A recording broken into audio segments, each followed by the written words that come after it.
5 जो जवान हैं उन्होंने जाम शहादत नोश किया. We are watching to try and either hit them. These commandos have surrounded the whole area.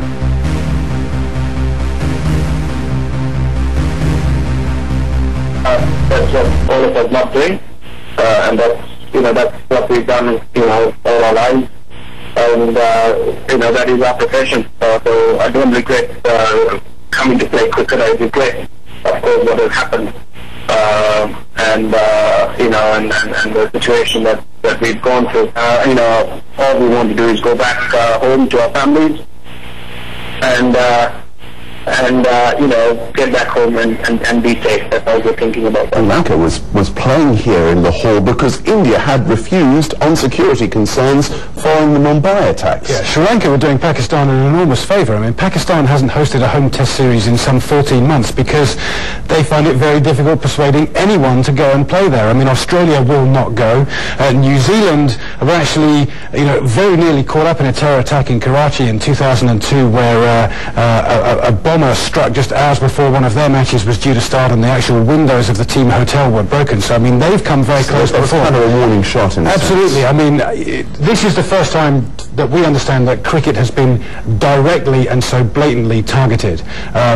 We talked about the Mumbai terror attacks, and England and some of England's players could have been caught up in that. They had stayed in the Taj Hotel just weeks before that attack. Obviously they were playing in India at the time, and some felt that perhaps this was sort of an attack on cricket, but it was said at the time that it really wasn't, because if anybody wanted to target a cricket team in this part of the world, they could do so quite easily. But until today it had never actually happened, and I think this will be extremely worrying for any teams that tour in this part of the world, for any teams that tour Pakistan, and I think, frankly, Pakistan are going to find it almost impossible to persuade anyone to come and play in Pakistan now. Well, I mean, will they be effectively pariahs, if you like, within the sport, and people will refuse to play to them, and that presumably would have big implications, not just obviously in terms of money, but also in terms of prestige as far as the Pakistanis are concerned. Well, of course, I mean, you need to be hosting home matches to really make any money. I mean, you can go and play abroad, or you can play on neutral territory,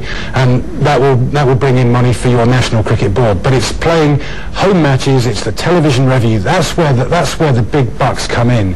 And if you can't be doing that, then that's seriously going to hamper the actual investment and in development you can put in your own sport. And I think Pakistan must be extremely worried about that.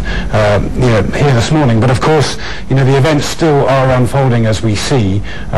We've got 2 cricket players who are in hospital who are extremely lucky to have escaped with their lives. One was hit in the leg, one had a bullet that just grazed his chest. The rest were kind of, injured manually by flying glass and debris in the team bus. But I mean, when we saw the footage of the team bus with the bullet holes in it, you've got to think those guys are incredibly lucky.